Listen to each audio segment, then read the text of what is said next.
Welcome to Forbes Talks Shop. I'm Spencer Dukoff, and today I'm joined by Becs Gentry, athlete, Peloton instructor, and mom who's inspired millions through her coaching, discipline, and positivity. We'll talk about the products that fuel her training, the tools that keep her grounded, and the rituals that help her balance performance with well-being. Well, Becs, thank you so much for coming to the studio and talking with us today. This is Forbes Talks Shop. And I just want to start with talking about how you've built a global community through your passion for movement and motivation.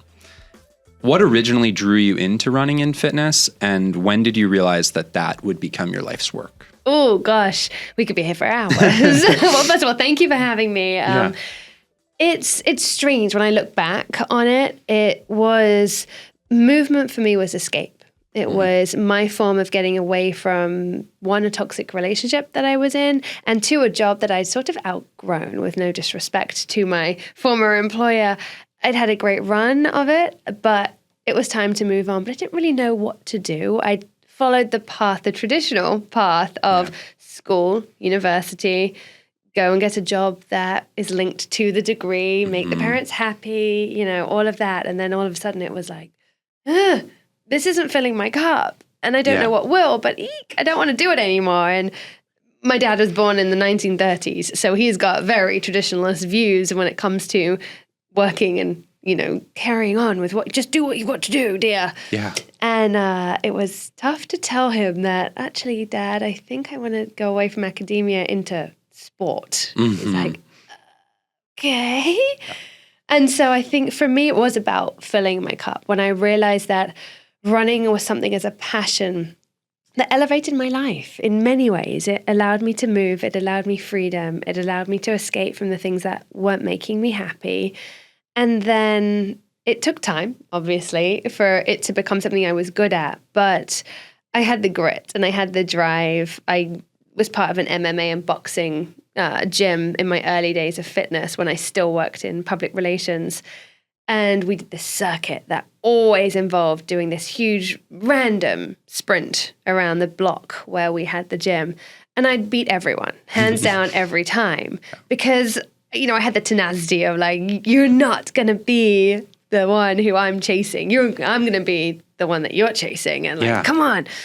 And then it just spiraled from there, that this love for bettering myself and growing in this almost like Frankenstein way. You can just play with what's going to get stronger where. And it's not just in running. You could be rowing, you could be cycling in a gym, doing yoga, whatever movement you choose. You have control of how strong you get. Yeah. And that is what really drew me to it and just carried on that path, really. Yeah. I feel like there's often, when you get to a certain milestone, you're often thinking like, okay, what's the next thing that's coming up? But was there a moment in particular that you felt comfortable with, like, this is the path? Like, I feel like there's an imposter syndrome that we all have at certain pieces of this. Yeah. But was there a moment where you said like, no, this is who I am and this is what I'm going to do and carry it forward? Good question. I think honestly, when it all started going well, really, when all of the blocks fell into place and things weren't a struggle, I wasn't getting the Sunday scaries that I used to get having a 9-to-5 Monday to Friday job. Yeah. I wouldn't be out, not saying this is a bad thing if that's what you choose to do, but I wouldn't be out all weekend like drinking and sort of trying to block out the weekdays and be a totally different person at the weekends. Yeah. When I started to realize that 7 days a week, 24 hours a day, I was the same person. And work wasn't essentially work. It was, and it still is, a pinch me moment of, I get paid to do this? Are you kidding? Yeah. Like, what? So, it was when the battles stopped being fought with my whole body. Obviously, it's a job. It's life. There's still battles that we all face on a daily basis, but they're not defeating me. They're more just hurdles that you're like, okay, how am I going to get over this one? Yeah, for sure. And in terms of things that are on your radar in the coming months, I mean, looking back at just some of the like huge personal milestones, especially on the fitness side. So like running a marathon on every continent, or Olympic trials, training and competing there. What are some of those like big things that are in the near future or down the pipeline, or are you just kind of like doing your thing right now? Honestly, I'm doing my thing right now. Last year was so huge. It was on a completely different level to anything I've ever done. And yes, that includes having a child. Yeah. Like, that some people might be a bit abrasive to them, but this was fully me. This was really, truly a wild decision that I made, and my family supported me to train for this huge race and complete it and do it pretty well. So for now, I took this year as just do what you feel is fun. Yeah. Don't put anything specifically on the books too far ahead. And it's been very refreshing to do that. But I am ready to go back. I'm looking at trails, to be honest. I started as a trail runner, and I've sort of downgraded my distance. And then I've kind of come back up to marathons. And I obviously did the Great World Race, which was 7 marathons, but kind of an ultra over a week in a way. And now I'm like, you know what? I'm kind of looking forward to this off the road, back in the mountains, that sort of traversing through nature vibe, which does require a lot more strategy and kit and travel. But they're all things I like. So that's great. So on this show, we often talk with successful people about their routines and rituals. And I feel like a helpful way to kind of contextualize that is to go through it chronologically.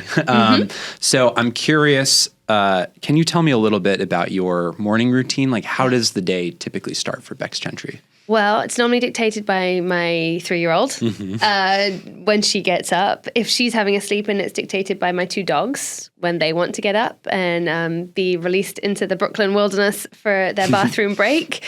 But those things aside, they're part of that's just life when you're a dog owner and a parent. But for me, my general focus is I start my day. I was told once by a dentist that I shouldn't really do this, but I brush my teeth like as soon as I wake up. But a few dentists were like, actually, your enamel's a little soft as soon as you wake up. You should wait at least 5 to 10 minutes. Okay, like, good to know. Okay, well, you tell me when they're starting to degrade from brushing my teeth. We'll have another conversation.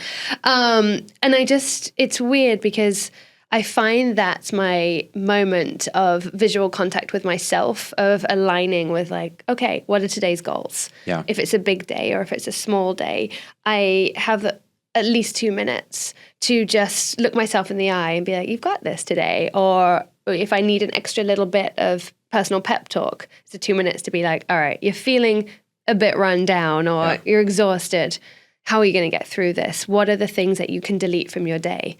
And I know that sounds funny to start your day with that, but I'm sure most people listening to this, if they honestly sat down with their schedules on a daily or weekly basis, would see multiple things that they could circle and remove from a planned to get together, whether it's a meeting, a Zoom in real life, whatever. You could probably delete them and give yourself a bit of breathing space. And so that's my 2 minutes with my toothbrush in the morning where I'm like, okay, if I need to, what could I remove today? What could I condense today to give myself the moments that I need? Maybe I just need a half an hour to go for a run because I can't see what that's going to happen in my day and it's stressing me out. Or just to go and sit down and have a cup of tea by myself. So that's sort of my first initial day. And then I always have my Earl Grey tea in the morning. That is it. I'm a big fresh leaf, and there's, people have their coffee process. To me, it's the loose leaf tea, letting it steep, whether it's a single pot or I have a gorgeous teapot that I love to use. And it just makes me happy to be still having my English traits too. Totally. In the USA. I try and stay off technology until my daughter's either at daycare or her nanny arrives. So I'm present as a parent where I can. Some days that's not always possible. When I'm training, it's sort of toothbrush time, tea, go. Straight out for a run. And sometimes it's in the dark. It's before the dogs have even decided they want to get up. And then 9 o'clock comes and I'm still, as I said, I had a 9 to 5 Monday to Friday job. So I am still have that in my brain of, okay, it's work time. Let's focus. But I always try and squeeze movement in. I'm a bit cranky if I don't get to squeeze my movement in, whether I'm jumping on my Peloton tread at the house or I'm popping out for a run on the streets. That's my time to refresh. Totally. And I really do need that. Yeah. Yeah. And it rolls on. My evenings are super, super important to me. And I think they're the key to a lot of my, I wouldn't say like full success, but my authenticity.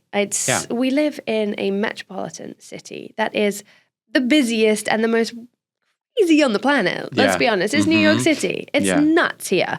And once my daughter is in bed, which at 3 years old can be anything from 15 minutes to 5 hours to getting her down. Yeah. But once she's down, it's about disconnecting and switching off from everything else because, you're a parent, you're a partner.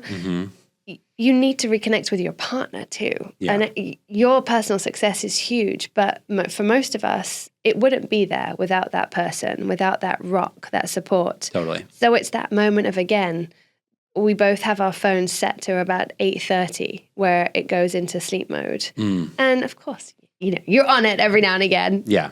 But we have intention to be present together and relax. And people think I'm always on the go, but seriously, look at my Netflix account. Yeah. I've watched everything new quickly. Yeah. My feet are up. I've got my Normatec boots on and I am relaxing with whatever, magnesium supplement or whatever is currently helping me on my training process or relaxing process to wind down before bed. And we have a strict no screens policy in the bedroom. There's nothing in there. We have our phones for our baby monitor. Yeah. But before Tallulah, we didn't. We left our phones charging in the bedroom. We had an old-fashioned alarm clock to wake us up. Yeah. So it's very much a restful, rejuvenating place. And I feel when I don't have that, I notice it. Yeah. Yeah. Maybe that's a part of it. Thank you for the encapsulation too. And I feel like that's I feel like on my front, we're definitely trying to aspire to that boundary setting with screens and technology. And especially I think what you're saying about connecting with people is huge, but I also think as parents, we're modeling that for our kids. And I feel like that's been a new responsibility is one, how does it make me feel? But also, what is my son thinking if my face is buried in the phone all the time? It's like, that's a normal thing, So I agree. Totally feel you on that. On the nutrition side of things. So you're talking about your tea in the morning, but what is kind of a go-to breakfast that you're whipping up? Oh my gosh, probiotics, because all runners know our stomachs are pretty terrible. And especially you're a couple of weeks away from a race, so that you've stressed your stomach out. Your cortisol levels are high. Your stomach's like, what is all this sugar you're giving me on these long runs? And so I start the day always with Cocoa June coconut probiotic yogurt. I love it. I'm addicted to it. And then I add the naughty in the Purely Elizabeth granola. It's always the chocolate peanut butter one, which I love. Yeah. And bee pollen, because I travel so much. My immune system needs all the help it can get to stay high.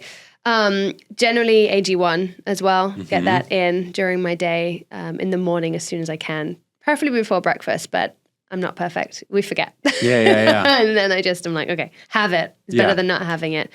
And depending on where I'm at in my life of travel, training cycle, I supplement when I need to. I'm not somebody who supplements all the time, all year.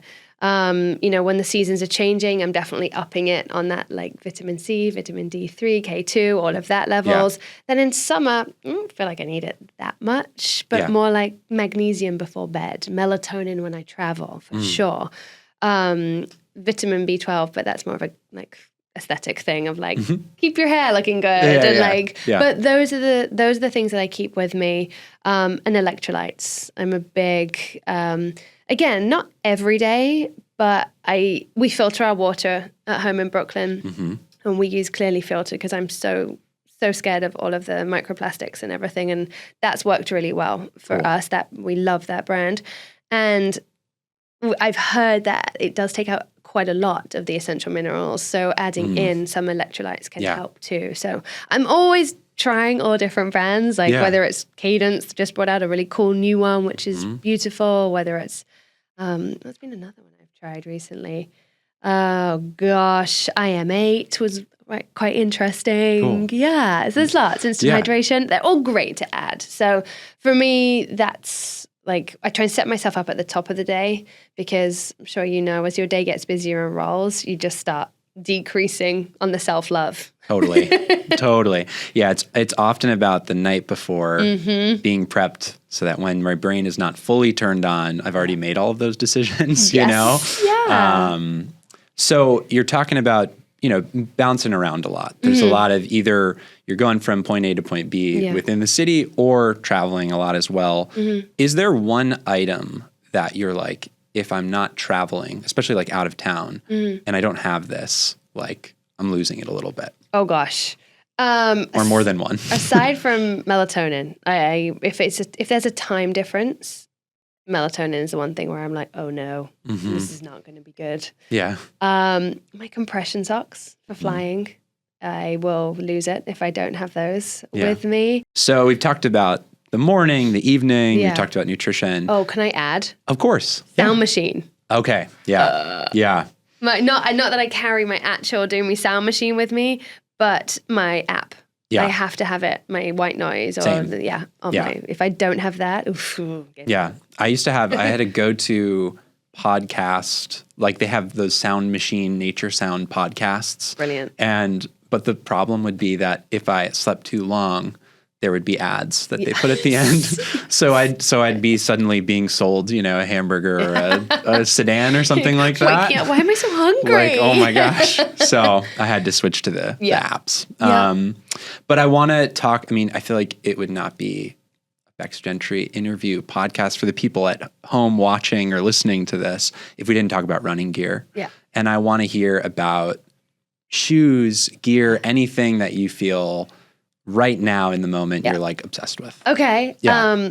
I will never go for a run without my SPIbelt, which is, it can put everything in, whether it's just like a teeny tiny lip balm and your credit card, that's all you're taking with you. Great. Yeah. But for me, and as a female who runs quite often in the dark in Brooklyn, I've got my phone in there, and it's just safety. It doesn't bounce, it doesn't cause chafage on me, it's adjustable for whatever your size is as well. So that is something that I'm to everyone, like, go and look at it. Yeah. Please, it's fantastic.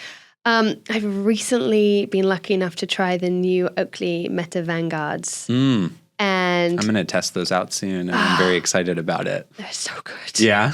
Yeah, tell me about it. I just they're geniuses. I was lucky enough to go out to the Meta HQ a few weeks ago where they launched it at an event, and we went on a run and we got to wear them, and I have a pair. Again, safety-wise, it's bone conducting, so there's nothing in your ears. Yeah. You're not blocking out noises that could save your life of someone screaming at you, a car coming. The sound quality is unreal. So they've put in the capability that if there's headwind coming towards you, you don't hear it. Whereas you do with like AirPods. Yeah, yeah. Still hear that like totally. Past you, or Beats. Like I always normally run with Beats, but no, not anymore. I'm going to be in the middle of winter on a grey day with these glasses on, just being like, I don't care what you think of me. These are great. Yeah, that's cool. And the photo quality being completely touch-free is just great. Because if you see something fun on your run, you don't have to fumble into your belt to grab out your phone. I did that this morning. I was running along the water, taking pictures of the skyline. I used to live in New York, and now I'm in Virginia. And I was like, I'm going to take some pictures as I'm running. But I just was like that guy with the outstretched arm. And I was like, somebody could totally get clotheslined by me by accident. Yeah. Or someone could just sprint past and grab your phone. Totally. And gone. Yeah. Or you're too busy looking and you just bam into a lamppost, which is never fun. For sure. So they're my two recent, I'd say, additions to the normal running kit. Shoes. Great question. Everybody always thinks I'm sponsored by Nike, to be honest. I used to be a trainer for them many, many years ago, but I'm a completely free agent. Nice. Hello. But that enables me to try so many different shoes, and the technology in shoes right now is astounding. Yeah. Every brand, even the brands that you think your parents used to wear, the Sauconys, the Brooks, they're coming into the game with such advancements in their super shoes that I'm just jaw on the floor every time I see something new. I've been really loving HOKAs again with that mindset of like perhaps I'm going to go back to trail running more next year. But the HOKA road shoes have been fantastic. The Rocket X3s, unreal. The Max X3s. On got some really, really good technology in those shoes too. Yeah. The Cloud Boom, really liking those. I'll always be a Nike Vaporfly 3. Yeah. They're no more. So I'm sad. I haven't really ever gotten on board with the Alpha Flies. I know, I watch marathons. They're everywhere. Yeah. For me personally, I'm stuck on the Vaporfly 3s. Yeah. So right now, they're not the one. But recovery-wise, I love to still wear sneakers when I'm recovering and not necessarily always like a fashion sneaker because sometimes they're too flat. When you're in peak training, you still want to drop really in a shoe. So putting on like an Air Force One or a Jordan sometimes is just too flat. Yeah. And so the Nike Vomero, the 18s have been really, really awesome. And then some other of the HOKAs, just their like more casual shoes. Yeah. I find really like, okay, these are great to run around. But also interesting, you asked like the full kit is on this seasonal change right now. We've gone from, running in the skimpiest outfits you can possibly find in New York because it's as hot as the sun to now looking at what's available on the tech front because the wind and the rain are about just around the corner. Yeah. And you want those like the sealed zips. You want things that are going to be water resistant, not waterproof, friends. Please don't run in waterproof stuff because you will sweat and you'll chafe and it'll be brutal. Great disclaimer. Yeah. So you want water resistant and breathable. Yeah. So you've got brands like Gore who are coming out with things that are suitable for runners, not just adventure hikers or mountain trails. North Face even brought out some really cool stuff for runners that allow you to move at a higher heart rate where you're sweating possibly a bit more, but you're not drowning inside in your own sweat. Yeah. So I'm excited to see what's like on the shelves for this year because in New York, you need it. You need those layers and the breathability and a good hat. Just a really good beanie hat. Yeah. I'm seeing our gear editor tonight for drinks, so I'm excited. I'm logging all of this and going to be kind of got my number. Let me know. Yeah. Our closet at home has just been slowly taken over by running shoes. So I've added this all to the list. Great. But switching gears a little bit, I feel like obviously training, being in the right mindset, but a huge part of what you do is inspiring other people. And I'm curious where you go for inspiration. What are the places when you are trying to, change up your routine or your mindset that you're kind of pivoting and saying, this is where I'm going to find inspiration? I'm a big Rich Roll podcast listener, and not just for his interviewing style, which is to me really, really one of the top out there. Yep. It's very personable, but his guests, the people he has on who respect him, know him, however he sources his guests through his team, are always very varied. And it's not always the same ilk of person. So you can go from one day having one of the best neurosurgeons on to having some dude from the UK who's just done like a crazy challenge, who's literally not known by anyone other than his family and friends. But boy, what a story. And just being able to search through his catalog, I'll often find something that will give me a really good way to re-inspire myself. And whether it's that podcast or I end up just looking at their Instagram, I'll read the transcript of the podcast if I'm short on time, and then go to their Instagram or their website and I'll find their story as a way to boost me. It sounds cheesy, but my colleagues, I work with over 50 of the world's best instructors at Peloton. Yeah. And they're all so unique and also wonderful. And I often just go to them because nobody understands our job other than them. Yeah. So when we are having those days where we feel low, where we're feeling unable to fulfill X in our role, the best person isn't my partner for that. Yeah. And I wouldn't put that burden on him. Even though he knows very well the job after all these years, it's my colleagues for them to truly understand, see where I'm at, and offer me a resolution or a suggestion.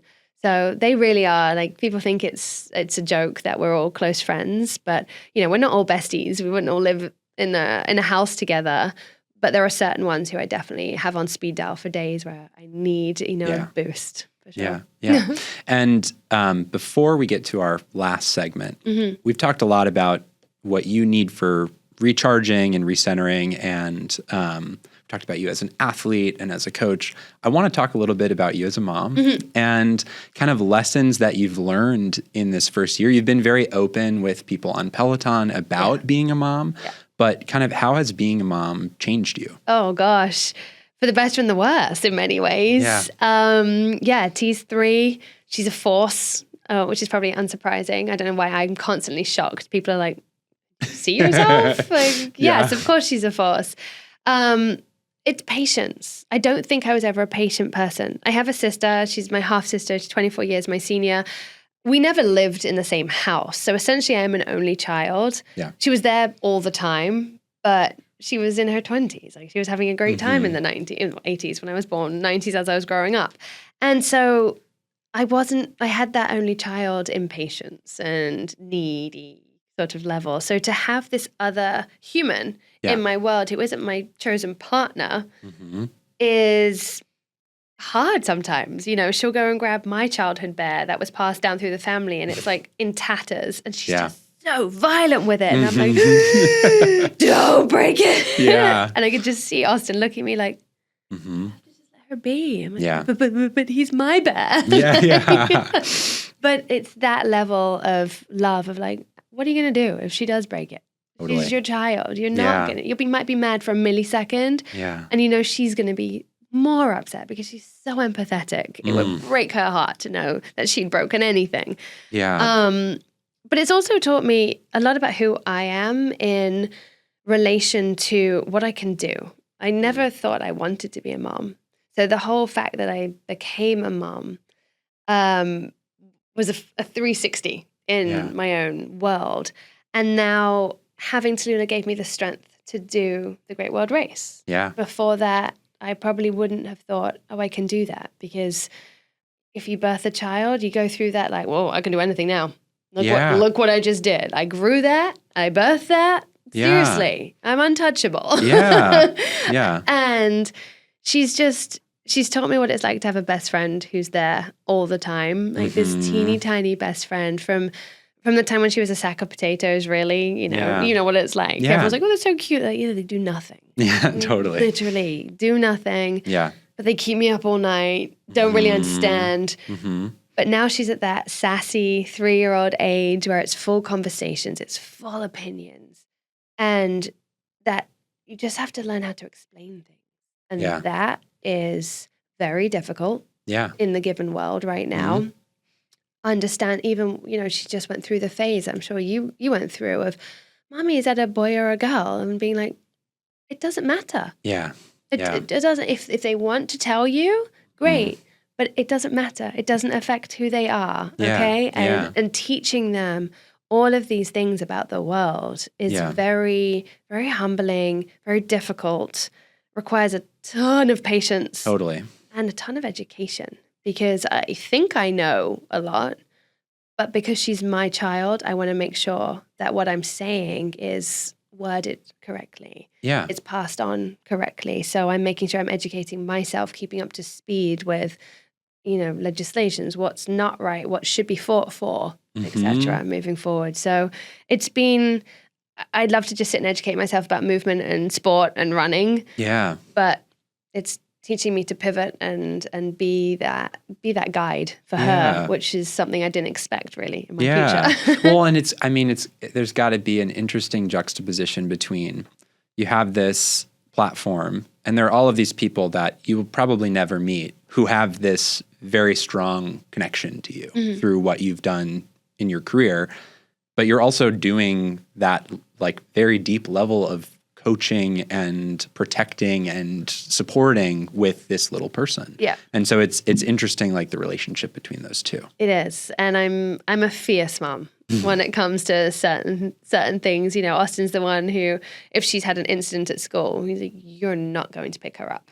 I'm like, nope, yep, you should, because I'm kind of aggressive, but I'm not confrontational. I'm just honest. I hate fluff around stuff. I mean, just tell me how it is. Did she bite that kid? Yes or no? Yeah. Okay. There's going to be some biting sometimes. Yes, totally. Exactly. Yeah. Like, do I need to apologize to the parent? Yes or no? And not this like, here's a letter, it's all soft and gentle. I'm like, we say no in our house. I'm sorry. Yeah. We do. There are certain things, like if she's on the top of the stairs and she's about to like jump. Yeah. It's no. It's not Yeah, let's sit down and talk about this. Yeah, it's a hard no, girl. You're not doing that. Yeah.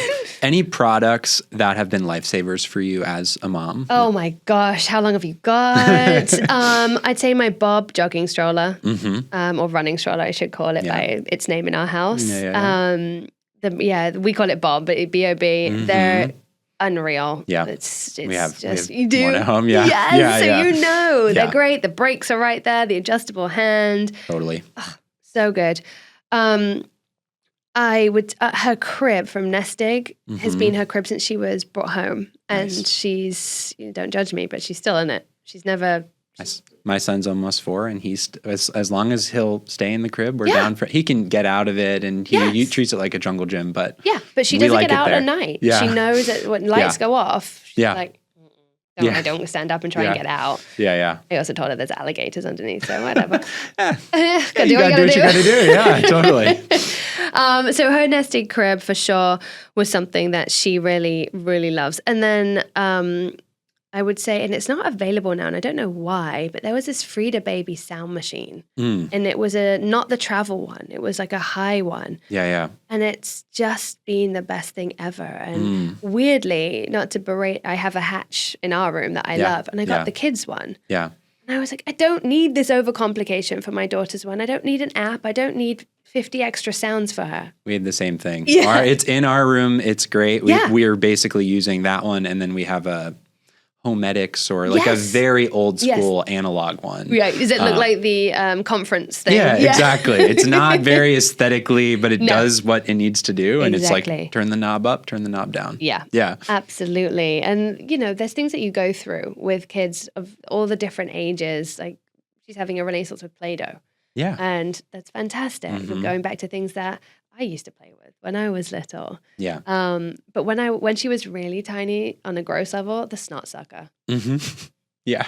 Only parents would understand how you feel nauseous as you're about to go and like administer the snot sucker. It's extremely satisfying. So satisfying. And those poor little things, they can't regulate like that. Yeah. They don't know how to clear their noses. Totally. And then they're relieved. Yeah. And like, even though you're like, you've done this just very intimate thing. Yes. So whoever invented that, great parenting. Well done. Totally. Well, on that note, on the snot sucker note, we're going to do something that we do at the end of each episode, which is a quick lightning round of this or that. So, as much context as you want to add, if it's a one-word answer, that's cool too. But we'll kick things off with sunrise start or sunset finish. Sunrise start. Ice bath or sauna? Oh. I'm going to go ice bath because I'm really into it right now. Really into contrast therapy. I know it's been around for so long. I've probably been doing it for a good year now. Sauna's easy. Yeah. Pleasurable. Ice bath sucks. Yeah. There's a practice to there it. There is. I feel like. We went through this breathing workshop with it the other day, my partner and I. And so now that feels like an added level to the journey, which I like. I'm like, okay.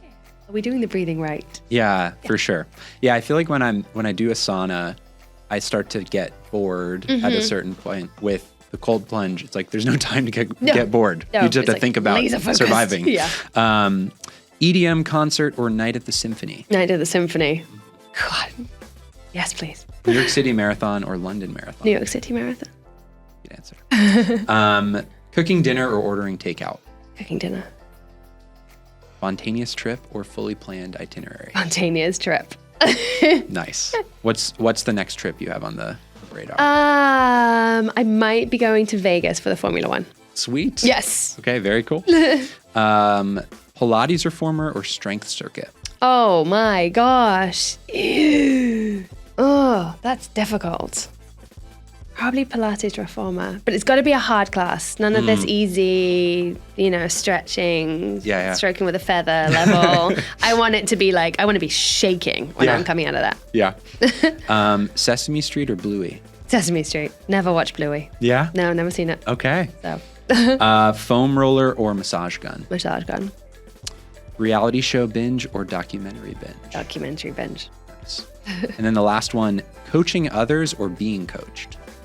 Coaching others. Nice. Yeah.